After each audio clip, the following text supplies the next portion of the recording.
Saudações, então, queridos irmãos, saudações a todos que estão aqui conosco novamente para mais um dia, mais um trabalho dentro da doutrina espírita.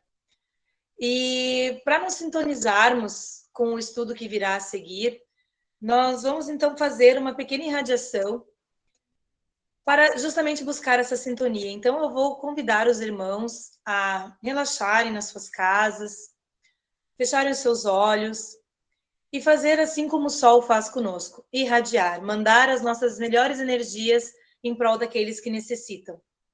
E para começar essa irradiação, irmãos, nós vamos imaginar o nosso lar.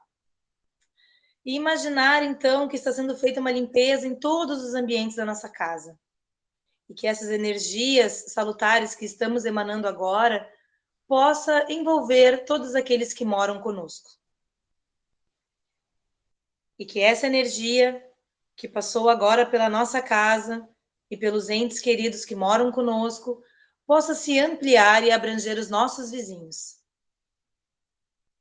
Os nossos vizinhos de prédio, os nossos vizinhos da rua, abrangendo o bairro que nós moramos, chegando a envolver toda a nossa cidade, o nosso estado e o nosso país.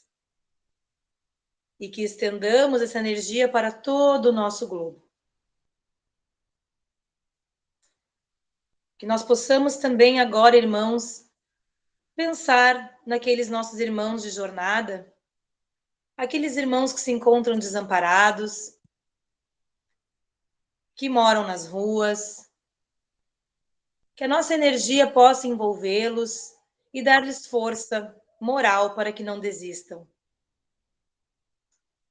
Nós pedimos também por aqueles irmãos que se encontram nos orfanatos e nos asilos, que essas crianças possam ter a chance de encontrar novas famílias para seguirem a sua jornada. Que os nossos irmãos idosos possam fazer bom uso de toda a nossa energia, que possam confraternizar com aqueles que moram com eles, que possam ter uma boa convivência com os seus entes queridos.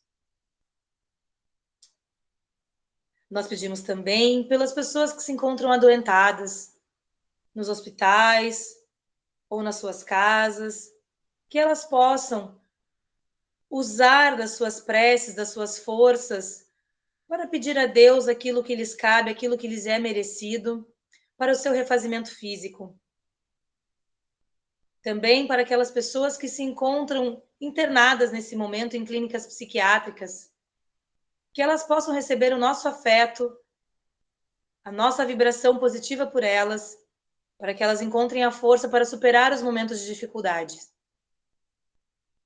O mesmo vale para as pessoas que ainda têm algum tipo de vício e que mesmo que não estejam internadas, recebendo os cuidados de clínicas especializadas, que elas possam receber a força da espiritualidade superior para que possam vencer os seus vícios.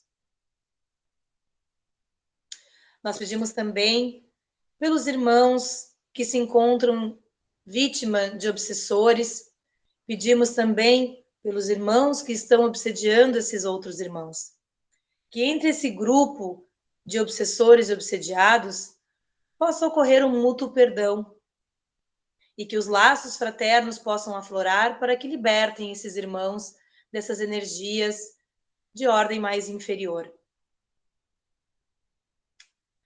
Nós pedimos também pelos nossos governantes, pelos nossos empresários, que esses grupos tão importantes na sociedade possam tomar as melhores decisões em prol do bem comum. Nossa, em prol do bem comum da nossa sociedade, em prol de um bem maior para toda a humanidade. Nós pedimos também, irmãos, por aqueles que acabam de desencarnar, que esses irmãos que deixaram a veste corpórea possam ser acolhidos e orientados pelos irmãos espirituais que estão encarregados desse trabalho. Que eles possam ser esclarecidos, acalentados, bem recebidos, para que então possam se preparar para uma nova experiência terrena. Nós pedimos, irmãos, também pelos nossos desafetos, que se nós, voluntária ou involuntariamente, tenhamos feito mal a alguém, que esse alguém possa nos perdoar. E que nós, ao percebermos o nosso erro, também possamos nos desculpar, pedir perdão a este irmão e aprender com aquilo que tenhamos feito de errado. Nós pedimos, irmãos, doações de energia a todos aqueles que em algum momento necessitam e por algum motivo encontram-se em momento de dificuldade nesse instante. Que o nosso amor, que a nossa vibração, que as nossas energias positivas possam acalentar a esses irmãos, independentemente de qual é a sua necessidade. Nós pedimos também, irmãos, pela magnetização das águas. Que naquela água que nós iremos beber, naquela água que está na nossa caixa d'água, sejam introduzidos todos aqueles elementos dos quais nós temos necessidade agora. Que nesses elementos depositados nessa água, eles possam ser úteis para o nosso refazimento moral, espiritual e físico. Obrigada, Pai, por essa oportunidade. Obrigada aos irmãos pelas preces que irradiamos nesse momento. Que assim seja. Olá, queridos irmãos, que a luz do Divino Mestre esteja sempre em nossos corações. A nossa exposição doutrinária de hoje tem como tema Teu lugar na vida. E para este trabalho, nós vamos utilizar o Evangelho segundo o Espiritismo, no capítulo 7, item 5 e 11. Utilizamos também o livro de Emmanuel, Pensamento e Vida, psicografado pelo Chico. Usamos também o livro Renovando Atitudes, do Espírito Santo Neto. E usamos também o livro Educação dos Sentimentos, do Jação de Camargo. Então, irmãos, nós vamos começar, então, lendo no Evangelho, lá no capítulo 7, item 5, que nos diz o seguinte: Num dia de sábado, Jesus entrou na casa de um dos principais fariseus para ali fazer a sua refeição. Os que já estavam lá ficaram a observar Jesus. Notando como os convidados escolhiam os primeiros lugares à mesa, deu-lhes um conselho. Quando forem convidados a um banquete, não sentem nos primeiros lugares, porque pode acontecer que na festa estejam pessoas mais importantes e que o dono da casa peça para que cedam seus lugares a eles. E vocês, envergonhados, terão que buscar as últimas acomodações. Portanto, quando chegar o dono da casa que lhes convidou, diga: amigos, sentem-se mais próximos de mim. E isso será para vocês um motivo de grande alegria. Diante dos convidados que também estiverem sentados à mesa. Por quê? Todo aquele que se eleva será rebaixado, e todo aquele que se rebaixa será elevado. Isso está em Lucas, no capítulo 14, item 7 a 11. Então, queridos irmãos, a base deste ensinamento de Jesus está nas palavras: todo aquele que se eleva será rebaixado, e todo aquele que se rebaixa será elevado. E este ensinamento está de acordo com o princípio da humildade, que Jesus enfatiza tanto que é justamente uma condição essencial para a felicidade. Então, Jesus está nos dizendo que sermos humildes, que a humildade, portanto, é uma condição essencial para a felicidade. É muito comum, irmãos, hoje em dia, as pessoas definirem humildade como sinônimo de pobreza, né? É comum ouvir dizer que, chamar, digamos assim, né, o pobre de humilde, né? Até nós, inclusive, muitas vezes fazemos isso, né? Quando nos referimos a uma pessoa pobre, chamamos-a de humilde. Mas humildade, queridos irmãos, não tem nada a ver com pobreza.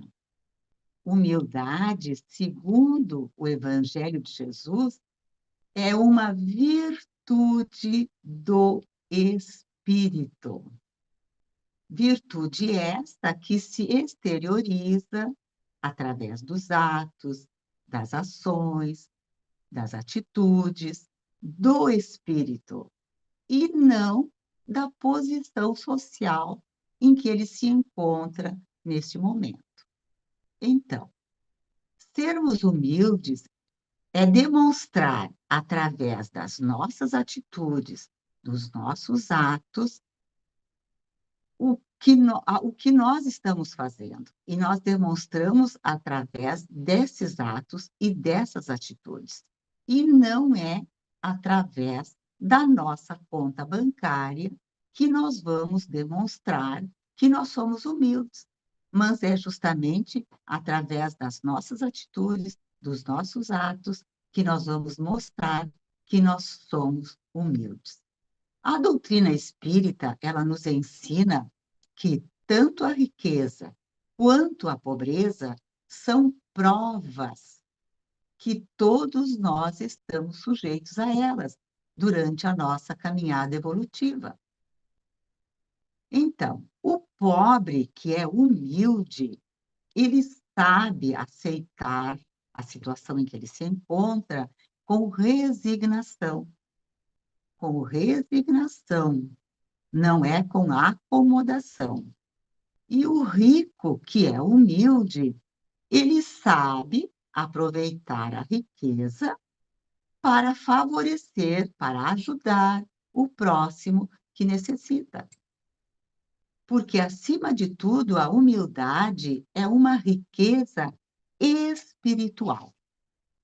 Portanto, irmãos, ser humilde não significa sermos desprovidos de bens materiais. Isso não é humildade. Ser humilde é ser capaz de aceitar a nossa condição na escala evolutiva em que nós nos encontramos. Sem revolta, com resignação, com fé.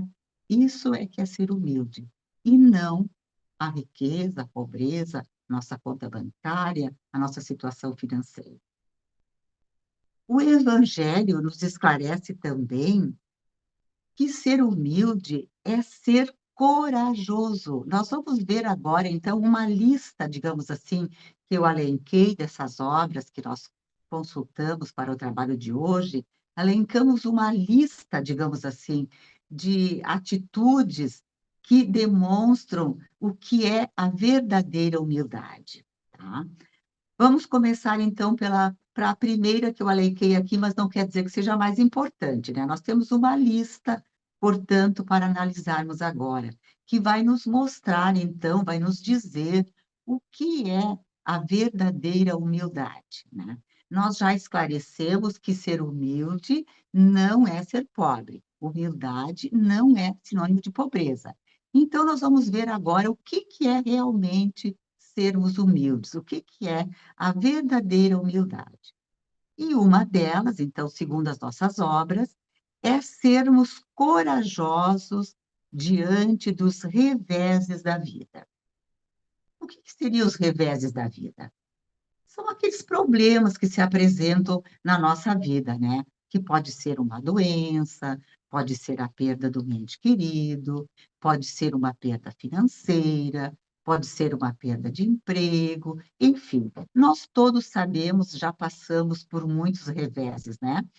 Então, ser humildes, segundo as nossas obras, é enfrentarmos com coragem esses reveses, esses problemas, não nos deixarmos levar pela tristeza, pelo desânimo, mas lutar contra esses reveses com fé, com coragem, com perseverança. Isso é ser humilde também. Humildade também, ele nos diz, é combater as nossas más tendências. Ser humildes é combater, é lutar diariamente contra as nossas imperfeições. Ser humilde também, nos diz essas obras, que é vencer os obstáculos naturais da vida, sem revolta, com humildade, portanto, sem violência, perdoando quem nos ofende, trabalhando e servindo incessantemente. Vocês já estão percebendo, queridos irmãos, que ser humilde é um grande desafio, não é? A humildade não é muito fácil de ser conquistada, né? São desafios que nós temos diariamente para então nos tornarmos humildes. E não é só isso, temos uma lista aqui. Nos diz também que a verdadeira humildade é você dar o melhor de si sem se sentir melhor que os outros. É fazer, é dar o melhor de si, é fazer o nosso melhor, fazer o melhor que nós pudermos, mas sem achar que por isso nós somos melhores do que o outro. Mais um aspecto, então, a ser conquistado, que é o da verdadeira humildade. E ainda, é você ter consciência de suas qualidades, mas reconhecer que tem muitos defeitos também. Então, queridos irmãos, reconhecer que nós temos muitas qualidades, sim. Nós devemos ter consciência das qualidades que nós temos, porque elas são conquistas nossas. Tá? Então, isso é importante, são nossas conquistas e tem que ser reconhecidas, sim. Temos mérito nas nossas qualidades, mas também reconhecer que nós temos ainda muitos defeitos porque nós ainda estamos imperfeitos, né, queridos irmãos? E esta é justamente a nossa luta diária, a nossa luta combater diariamente as nossas imperfeições. E uma das nossas imperfeições, queridos irmãos, que devem ser combatidas diariamente, é justamente o orgulho. O orgulho, que é o maior inimigo da humildade. Queridos irmãos, enquanto nós formos orgulhosos, nós não seremos verdadeiramente humildes. E tem mais ainda, vamos continuar aqui com a nossa lista. E ainda mais. Ser humilde é dar a sua opinião com a mesma disposição de ouvir a opinião dos outros. É reconhecer que os outros podem estar certos. Esse também vamos combinar que é um grande desafio, né? Dar a nossa opinião, mas também saber ouvir a opinião do outro, aceitar a opinião do outro, respeitar a opinião do outro e não impor sempre a nossa opinião. Isso também é humildade. Humildade, nos diz ainda, é aprender a conviver com as diferenças,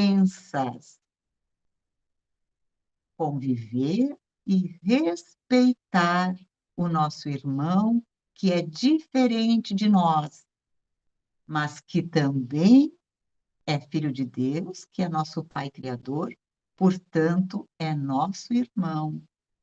E mais ainda, queridos irmãos, não existem duas pessoas iguais no mundo.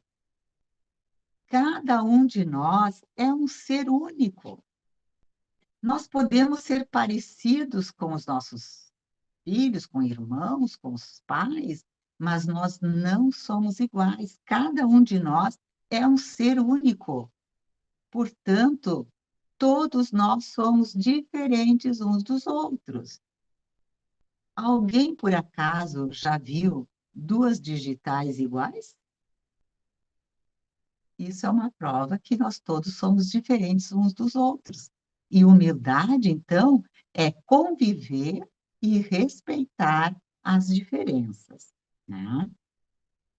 E ainda, ser humilde é você escalar as alturas sem pisar em ninguém. Então, é nós alcançarmos o sucesso sonhado, realizar os nossos sonhos, alcançar os nossos objetivos, mas sempre com o nosso esforço próprio, sem para isso precisar derrubar o nosso irmão, explorar o nosso irmão, pisar no nosso irmão. Então, humildade é respeito também, respeitar o nosso irmão. Então, queridos irmãos, a lista ainda é grande, mas nós entendemos que já é o suficiente o que foi citado para podermos entender a lição que o Evangelho nos traz, de que a humildade iguala todas as criaturas, mostrando que todos somos irmãos e que devem se ajudar mutuamente. Então, a grande lição que o Evangelho nos traz da humildade é justamente para nos dizer que somos todos irmãos, que somos todos iguais e que precisamos e que devemos nos auxiliar mutuamente. Emmanuel, aqui no livro Pensamento e Vida, ele nos alerta para as consequências da falta de humildade. Então, vejam bem, a falta de humildade traz consequências também. Vamos ver quais as consequências, então, que Emmanuel cita aqui no livro Pensamento e Vida. Então, ele vai nos dizer que a carência de humildade torna a alma enrijecida pelo orgulho, pela cobiça, pelo egoísmo e pela vaidade. Elementos esses responsáveis pela discórdia e pela delinquência social. Sem humildade, ele nos diz, o ser humano sente-se proprietário exclusivo dos bens terrenos, esquecendo-se da sua real condição de espírito. Portanto, queridos irmãos, o orgulho é o grande inimigo da nossa evolução espiritual, porque ele nos faz pensar que nós somos superiores ao próximo. Ele nos faz pensar que nós somos os proprietários exclusivos dos bens terrenos. Emmanuel vai nos dizer, então, que o espírito que está possuído por essa ideia de posse exclusiva de todos os bens terrenos, facilmente a alma acolhe o desespero, os ciúmes, o despeito, a intemperança, e que geram a tensão psíquica, da qual se derivam perigosas síndromes da vida orgânica, que se exprimem na depressão nervosa.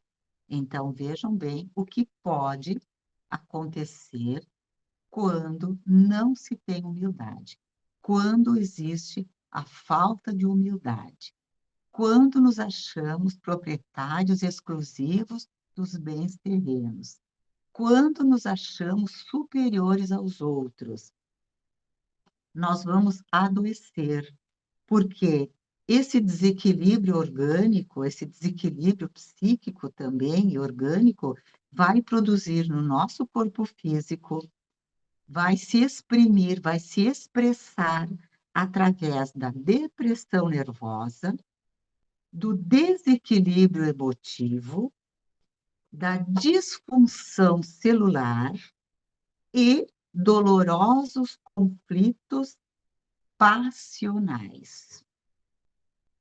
Então, queridos irmãos, mais uma vez, quando o espírito, né, quando o ser humano se julga exclusivo, proprietário exclusivo dos bens terrenos, facilmente ele entra em desespero, porque ele está sempre com medo de perder tudo aquilo que ele julga ser exclusivamente seu. Então, esse constante desequilíbrio, essa constante desarmonia, digamos assim, essa constante desarmonia, ela gera inúmeras doenças psíquicas, físicas, porque ele está sempre sob forte tensão, porque ele está sempre com medo de perder tudo aquilo que ele julga ser exclusivamente dele, que ele julga ser o proprietário exclusivo. E isto vai gerar esse sintoma, essa síntese que desequilibra todo o nosso corpo físico e também o nosso psíquico. Então, queridos irmãos, vamos refletir um pouco.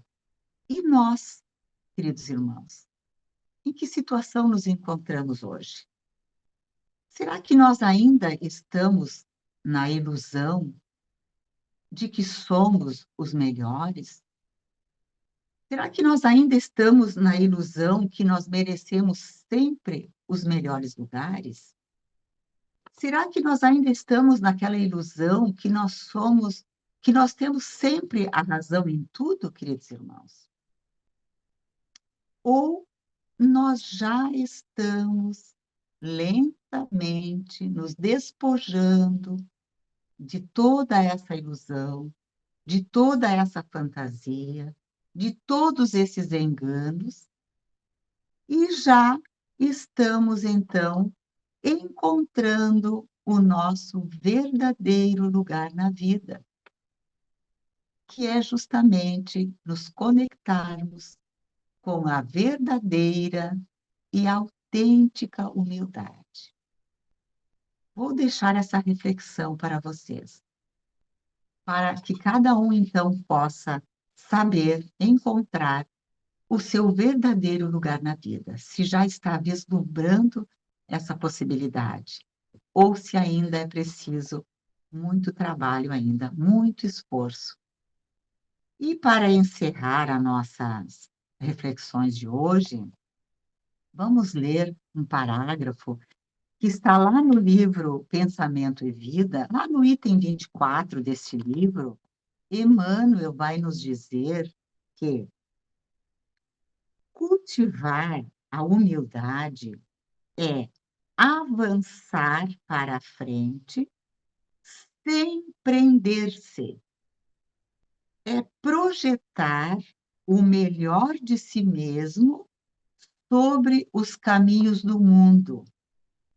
É olvidar todo o mal e recomeçar alegremente a tarefa do amor a cada dia. Paz e luz a todos. Então, queridos irmãos, novamente chegando ao final de mais um trabalho de exposição doutrinária, onde nós estivemos receptivos para receber esses ensinamentos que foram trazidos. Que nós, queridos irmãos, ao longo dos dias que se seguem, consigamos ser capazes de colocar em prática tudo aquilo que nos foi trazido, que nós possamos refletir nesses ensinamentos, que nós possamos, irmãos, usar o exemplo do Mestre Jesus para guiar as nossas vidas. Que nós consigamos a cada dia ser uma versão melhor de nós mesmos. E que nós possamos sempre orar pelos nossos irmãos, orar pela nossa família e evoluir sempre no bem. Obrigada, irmãos. Fiquem em paz e que assim seja.